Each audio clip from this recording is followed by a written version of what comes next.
By the way, thank you very much to Milk and Cookies for contributing another 2,000 channel points to the Intro de Española número 8.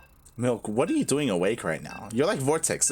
Look, I'm just saying, if you're from the land of the US, the US of A, I appreciate the passion that you have for staying up, but mate, get some rest. Oh my god. Maybe there's sleep during the day. I guess it's like 2 a.m. over there, right? Like, yeah, but that's still like early-ish. To be fair, depending on where in the US, they have multiple time zones. Oh yeah, they're big. And so you're big. We're now on Oxide LE, not the biggest map on the current map pool, but one of the widest. In the top right-hand corner map, starting all the way to the top right-hand corner, we have the blue Terran player coming down from the land of South Korea. He is going to be representing Brave Star Gaming, not Courageous Sun. We have But a Dream.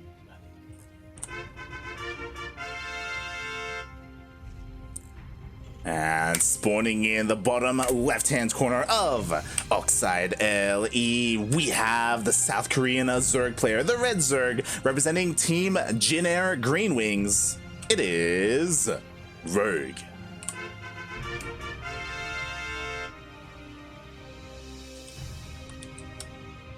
Alrighty.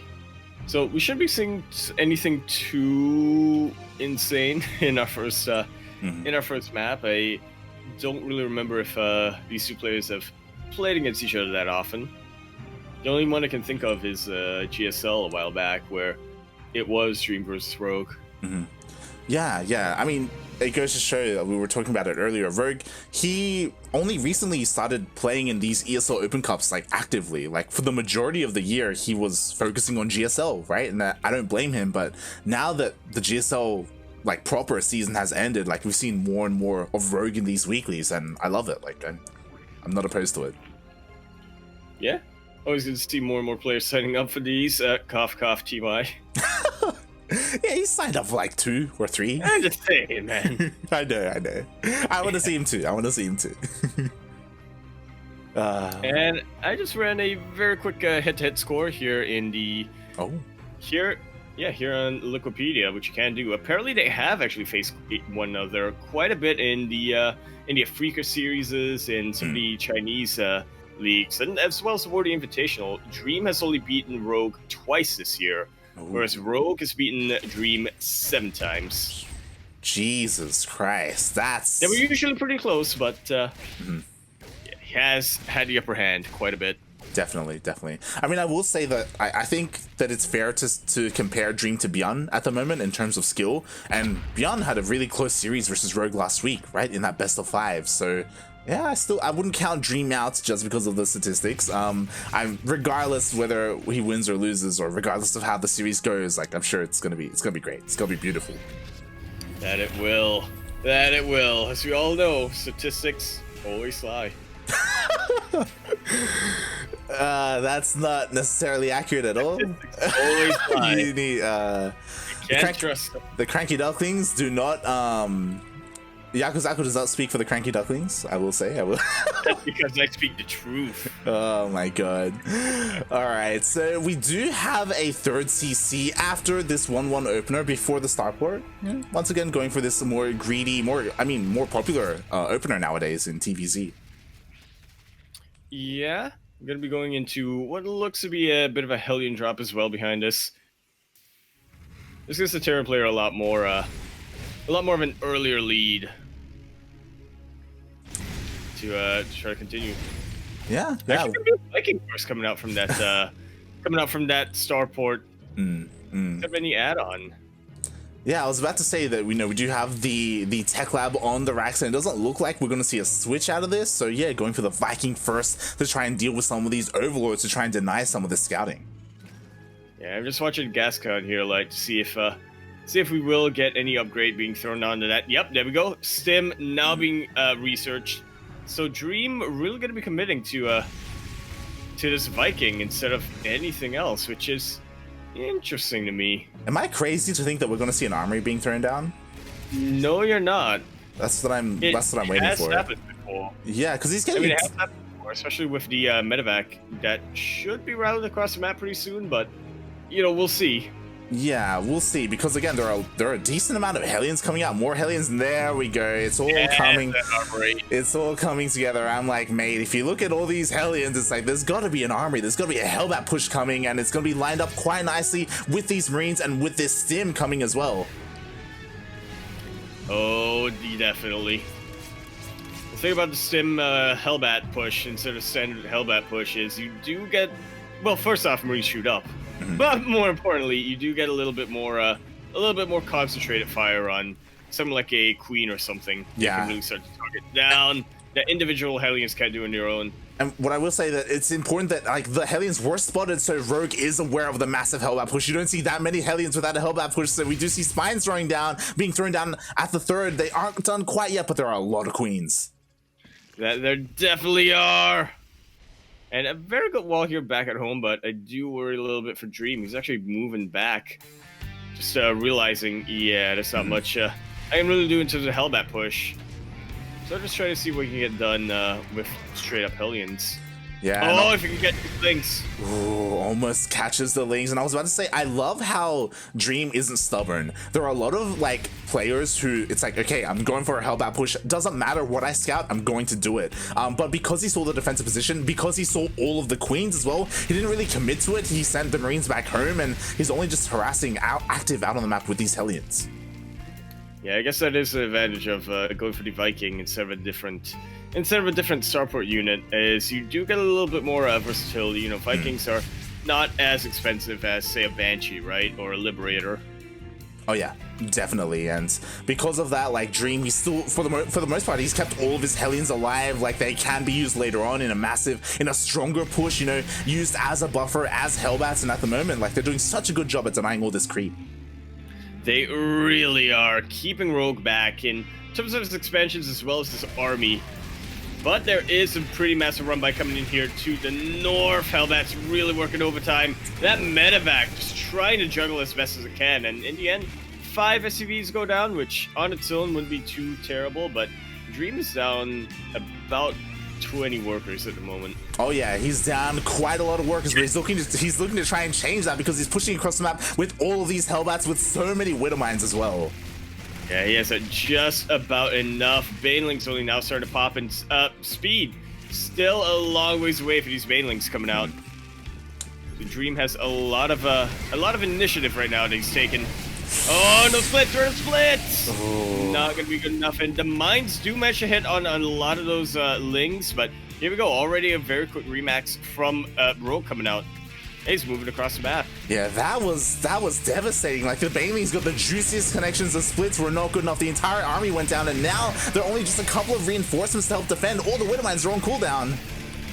Yeah, they are even doing a little bit of friendly fire back there. Nice Widowmine connection there, and a really good juggling on the Marines, but it's not quite going to be enough. Already 14 SCVs go down, and Rogue is looking to pile on the damage. He's making nothing but Lings at the moment. Baneling's feet going to be finishing up behind us as well. And if Rogue can get just a handful of Banelings and just roll them in, this is going to be devastating. Wasting the mine shots, or rather forcing the mine shots to be wasted. Yeah, and he even has detection, so a bunch of the Widowmines are going down as well. There are Widowmines to defend, but again, Rogue, like, he's already done so much damage. Like, look at the worker count. He's up to 75. Dream, he's down to 2 base economy, and barely even mining from the third, and Rogue is just expanding behind this. Yeah, at this point, Rogue can just hang back and start to macro up, but he knows that victory is in sight. He knows he can take this game, so he may as well try. Yeah, exactly. Just dealing more damage across the map, keeping Dream at home, and because of that, as a result, Dream, he's lost so much. Like, his production is in shambles. Like, how long were these Raxes finished without any add-ons? Like, only just now getting them up and running. And Rogue, he's droned up. He's up to 82. Like, he doesn't need any more. Sure, there was a Widowmine drop, but barely did anything. Yeah, very, very little damage. Rogue doing a really good job of just splitting up his army back and forth. And, I mean, as he said, now Rogue doesn't really have to worry about his economy. He's got that magic number 80. He just has to continue to make more and more army. Yeah. Pretty soon we're going to get to the point where a Desert player is going to be able to trade as inefficiently and really do much more damage to the Terran player than the Terran player can to the Zerg player. For sure. And I mean, to be fair, like Rogue, his creep spread is still trying to move out across the map, and that's the one thing that may be holding him back. Maybe he's not confident running across the map without all of that creep. So Dream does have a little bit of time, and you know, he is able to shave off a muta here and there, which is nice. But again, Dream, he has to make something happen, like some kind of massive drop. But I mean, the army's already outside his third. That it is. Really waiting to camp. Oh, really good. Was that a manual detonation? I want to say it was, but it might not have been. And now Dream just trying to split back as best as he can. Thor now out, but it is a lone Thor that is looking to get picked off. Really good split, but there's just so many Banelings out here. Yeah, exactly. The Banelings don't even care about your splits. More Banelings coming in again, looking to crash into the Marines. And oh my god, the CC is so close to going down. That it is, and it will be going down thanks to these Zerglings as well. Just really crowd controlling that Thor. GG is called, and Rogue going to be taking game in number 1. All things considered, still a very close game. Yeah, it all kind of started with that big engagement outside the fourth of Rogue, right? Like as soon as Rogue essentially swallowed up the army of Dream, like he was on the back foot from there. Things kind of just swung in Rogue's favor, and ever since then he just had the momentum. And he did.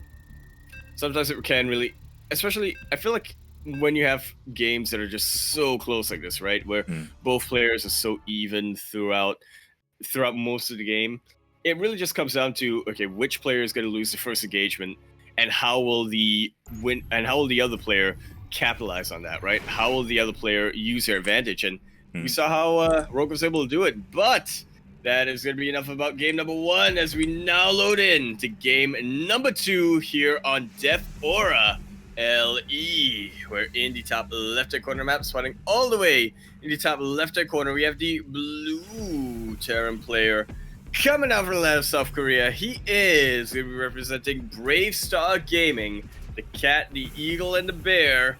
He is not your nightmare, but my dream.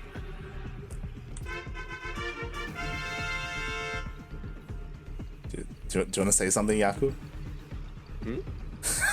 I wish I was going to be as good as Dream. For sure. And spawning in the bottom right-hand corner of Death Aura LE, we have the South Korean Zerg player, currently up 1-0 in this best-of-3 quarterfinals match. Representing Team Jin Air Green Wings, it is Rogue.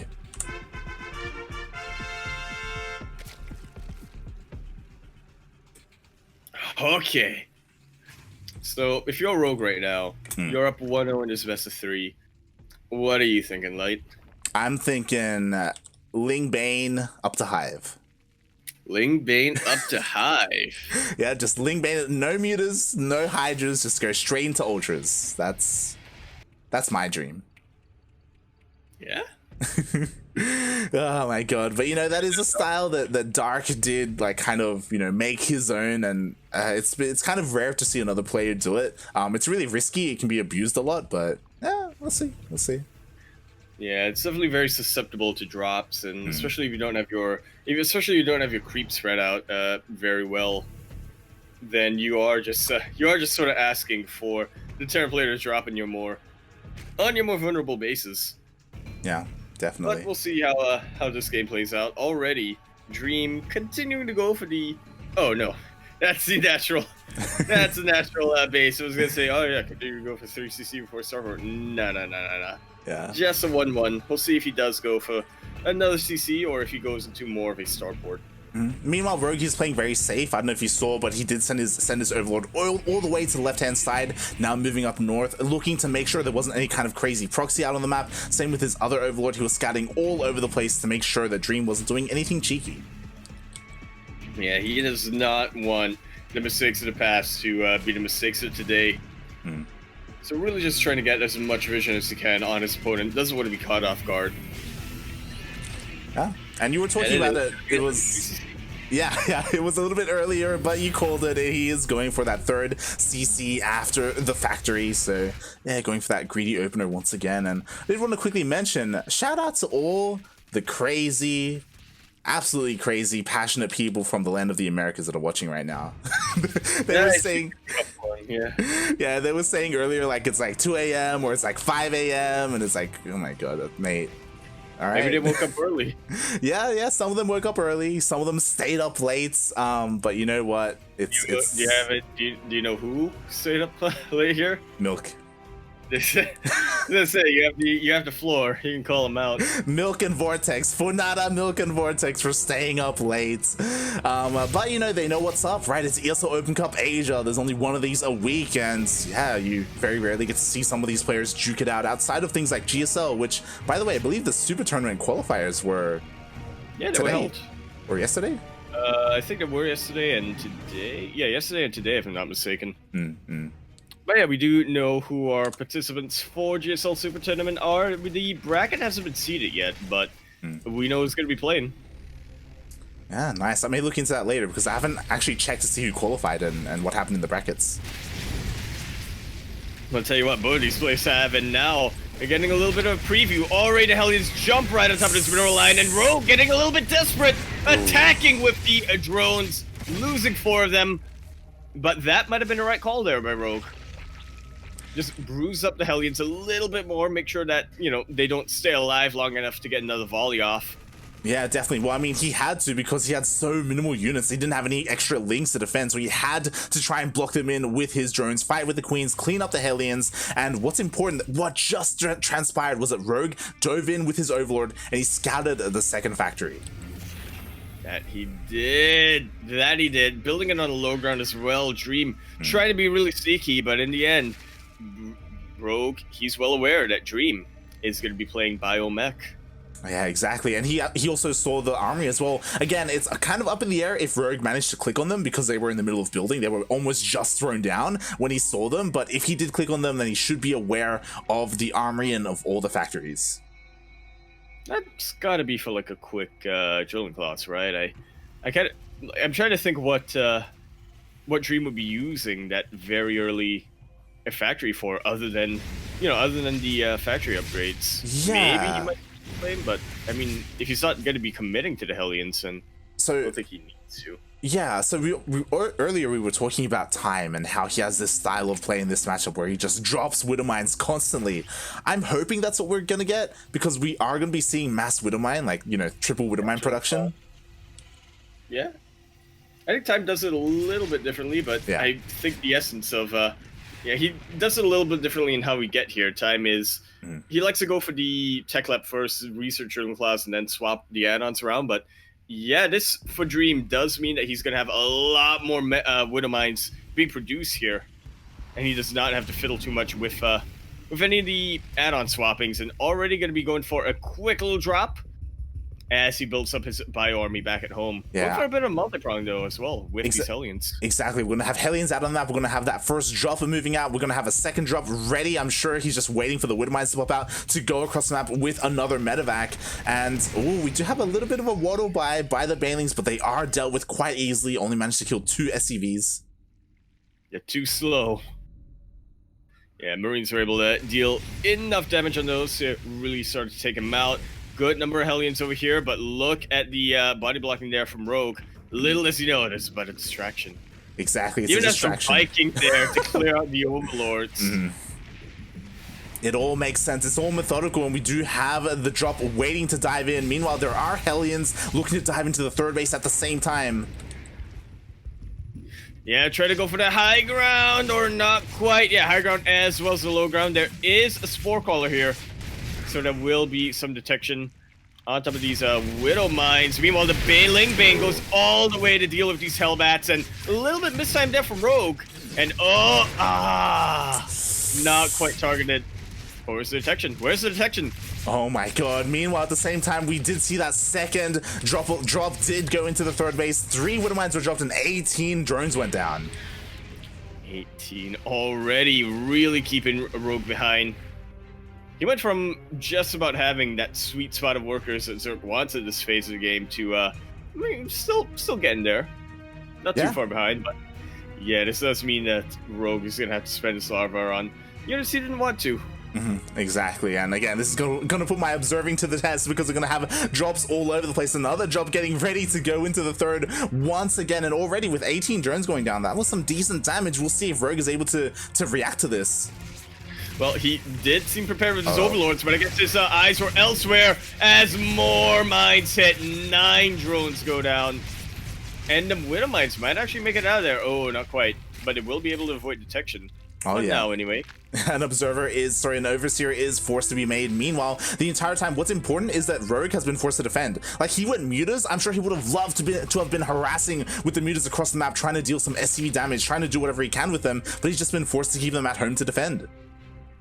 That he has. And this is not the most efficient use of your Mutalisk, I gotta say. Dream doesn't quite have absolute map control right now, but Rogue, he hasn't taken it either. And this also buys Dream just so much time. He's building a lot of missile turrets. Should be looking very secure shortly. Yeah, I was about to say that, like, I've seen it before. Like, sure, the Terran is dealing all this damage, but if he doesn't have enough at home to defend against the mutas, then things can really swing in the favor of the Zerg. So Dream, he's not taking any chances throwing missile turrets all over the place.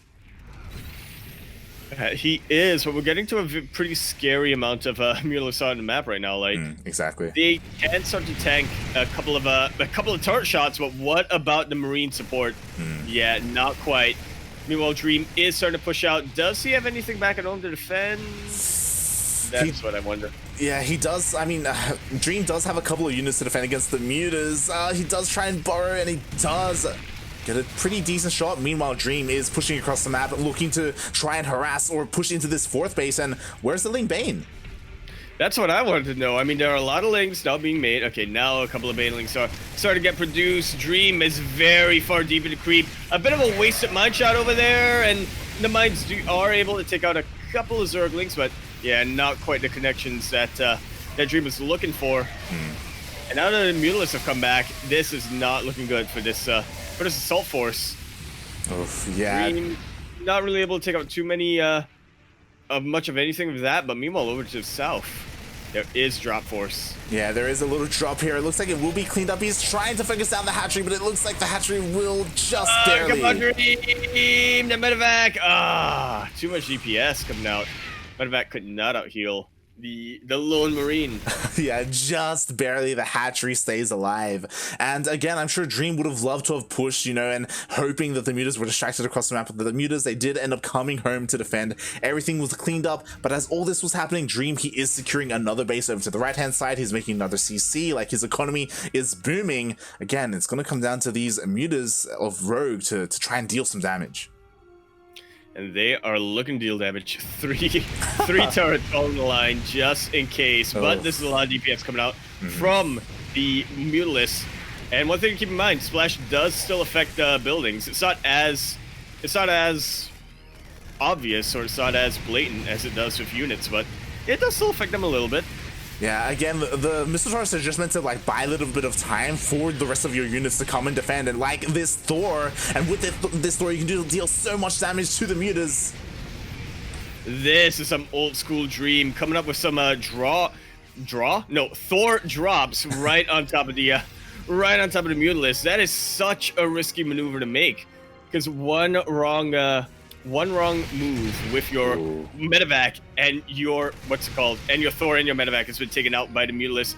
Now the detection has been taken out for Rogue, forced to remake those overseers. These mines have a massive window to do a lot of damage. Oh yeah, definitely. At the same time, Rogue is looking to try and go for a bit of a run, but Dream has a majority of his army across the map. He doesn't have it here to defend.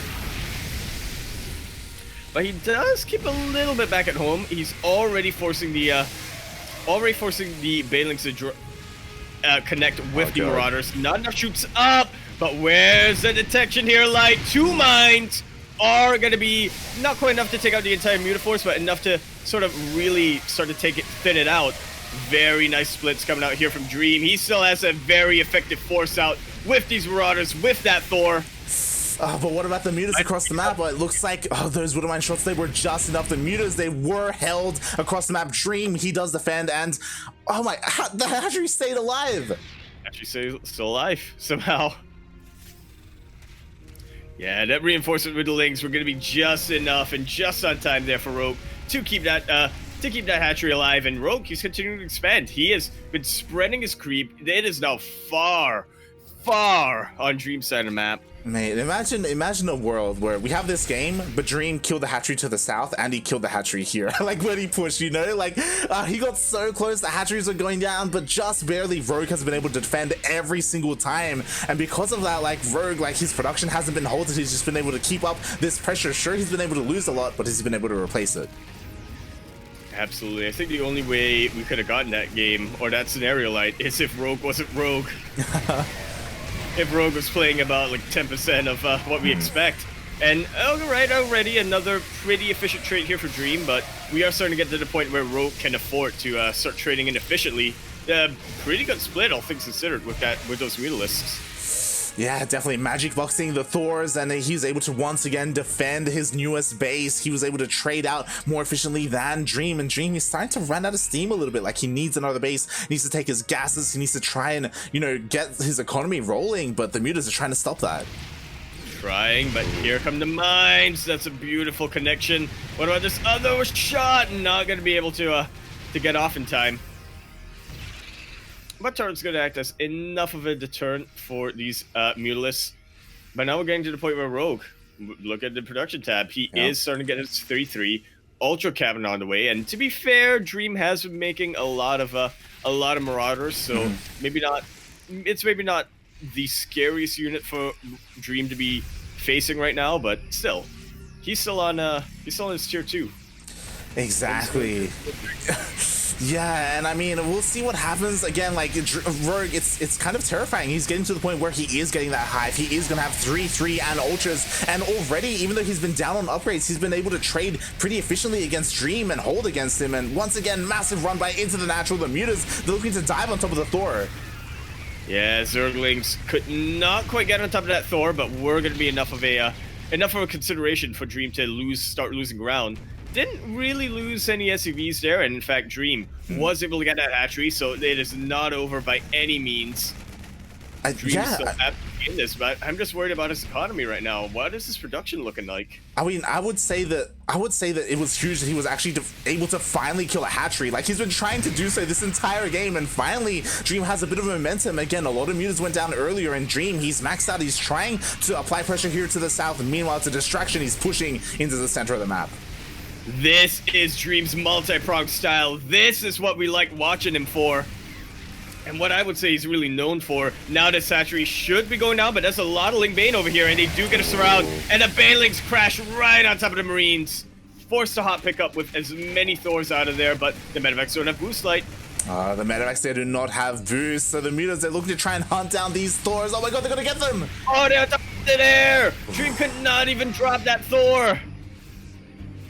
And once again, Dream really losing ground. Rogue keeps that hatchery alive again. Oh my god, not just this one, but the one to the north is... Exactly, it looks... Okay, this hatchery should not go down. It should... I mean, it's... Creep. Yeah, it's gonna take only a handful of units to take out this hatchery. Meanwhile, Rogue is trying to expand over to the south. Did misplace it a little bit, but he is repositioning. And I mean, Dream, he's just continuing to push forward, expanding, taking another base. It's so important that if he's able to establish this, then he can just keep going. He can just keep trading and you know, make a game out of this. Yeah, and he is trying. Pretty much only has Marauders over here. Well, okay, Marauders and Thors, which pretty ideal against Banelings and Mutalisks, but when it comes to the Zerglings, that's not entirely ideal. Not too much damage here, or not too much here available for Rogue to find any damage, but now here comes the main engagement, really. Yeah, it looks like there just isn't enough here to push forward and kill the base. Meanwhile, all the Mutas were able to actually kill the CC of Dream, and the Ultras are pushing forward, actually going to be able to take out the Thor. That it will. No planetary over here as Dream lifted the base all the way here. And it is actually really important at this stage of the game for Dream to be keeping those orbitals alive. He wants to start giving up his SCVs and start utilizing mules instead, but now he can't really do that. He does not quite have the energy. Exactly. To be fair, there is a little window here with the Banelings. They haven't quite morphed quite yet, so Dream, he can push on forward, but oh my god, that window is closing. The Banelings are about to morph in. Yeah, he was trying to deal with the Zergling buffer as best as he could, but yeah, not quite able to do that. A very hot pickup to here, though. And the Banelings not getting their connections. They're trying to chase these SCVs, and eventually they're going to get them, but that means that they're not in the fight. Exactly, and because they weren't in the fight, the hatchery did go down. To be fair, Dream spent a lot of supply to try and make that happen. And you know what, Rogue, he's just ready and waiting. Oh no, he skids! He saw it! Wow. He knew. He thought something was off with that ramp, and he went straight for it. And Dream, he's ahead technically in the army supply, but I want to know where it is. Right, like, I mean, it's on the way. He was, yeah, keeping it. Exactly. Oh my god, and I love this. He is dropping over to the south as well, trying to pull Rogue apart, and now the hatchery is finally going to go down. It was so close from earlier. God. All planned. Rogue, he got a little bit greedy. He thought, I don't want to transfuse. Yeah. I don't want to take that many queens. You know what? All Dream has to do is pick up a drop and send it over here and just kill this hatchery next. Like, you know, like, they've been so low from earlier, and now that can all come into play here in the late game. And that's a low-bearing hatchery. Once Dream's able to deal with that, the entire foundation crumbles under Rogue. Like, here he comes, Rogue, pushing forward with everything he's got. All of these Ultralisks, and it's mostly Marauders and Thors, so the Ultras, you know, they don't trade as efficiently, but they do manage to take out a lot of supply. Thors are a very expensive unit right now for Dream, especially considering the low economic scenario that he's in. Exactly. Got a lot of crap. Like Rogue, he's got right now one mining base, which is here, his newest base over to the left-hand side. This one is about to go down as well. So Rogue, he doesn't have too much of a bank to really work with. He barely has any minerals left. And as you said, losing all those ultras hurt him so much. Like, you don't want to be fighting an army with just pure ultra. No, you do not. Especially if you don't have much of a buffer. That ultra just popped. Oh yeah. To the middle mines. You don't see that every day. Oh god, meanwhile at the same time, Rogue, he's trying to catch the reinforcements with his mutas, but you know what? Over time, the muta count has been getting thinner and thinner, and again, mutas themselves are also quite expensive, and Rogue, he just hasn't been able to replenish them. Dream, he's starting to get a bit of momentum. He has to try and deny this base to the south. This is the base that matters so much for Rogue. This is where all his income is coming from. That it absolutely is. Look at the gas count right now for Rogue. He cannot afford to make much of anything. The Lings are going to be the first... I'm really going to be the first line of defense right now for Rogue. And to be fair, if Dream doesn't deal with them properly, they can just get us around in the army and allow everything else to get their splash damage done. Rogue being so careful of his Mutalisks. I mean, Rogue, like, these mutas are doing so much for Rogue because this entire army was outside the newest base for Rogue. And then he turned around because of the mutas. Like, the mutas forced Dream out of position, and now Rogue was able to buy more time for this base to get up and running, to make more ultras, to make more army, and now Dream, like, Rogue, he's just expanding even further. That he is going on top of that base over there. And Dream, he has split his army up, but is that going to be enough? The Banelings crash into the structures. Ah, the Widow Mines unable to borrow in time. But here comes the rest of Dream's army. Oh, but they're starting to get backed into a corner. The mutas do come in. And Dream, he's running out of space to split. Oh my god, he's running out. He's stuck in the corner. The ultras are getting on top of everything. The only thing that survives are the medevacs that boost away. But you know what? There's nothing left on the ground. The CC is forced to lift up. It's going to go down due to the mutas. And Rogue, he may have just done it. Absolutely. Dream has been taking a lot of good engagements. Rogue took just about the perfect engagement he could have there. This is where we start to see the it's where we really start to see the weaknesses of Dream's position right now start to pop out. Exactly. Like, it's so important that this base right here, this load-bearing base, as you said, was able to stay up for Rogue. If this went down, that would have been it. He barely had any money, but now he's expanding. He's even taking this aggressive forward base as well. And Dream, I feel like this is his last hurrah. This is all he has. This is all he has, but do not underestimate it. This is a decent position for Dream to try to fight in, but not if he gets flanked from two sides by Rogue. Oh my god. Even pulling the boys. This is all that he's got left. Dream, he does not want to go out like this. He doesn't want to go out like this, but you know what? He has to. GG is called.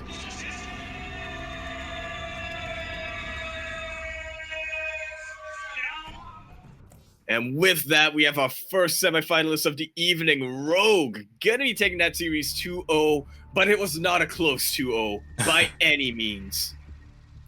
GG, that was amazing. Oh, no, 2-0. That's what I meant.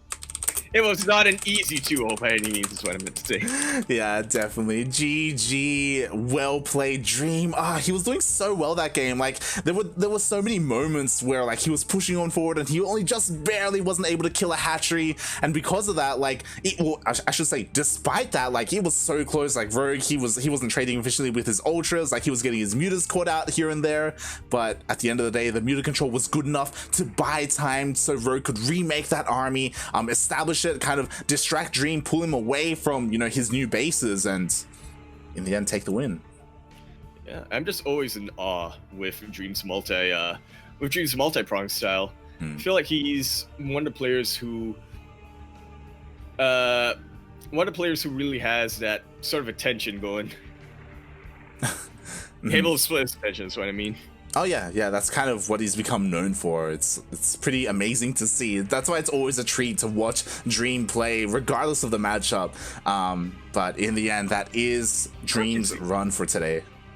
Yeah, it really is. I feel like Dream is he is one of those players who really dedicates to that style, isn't he?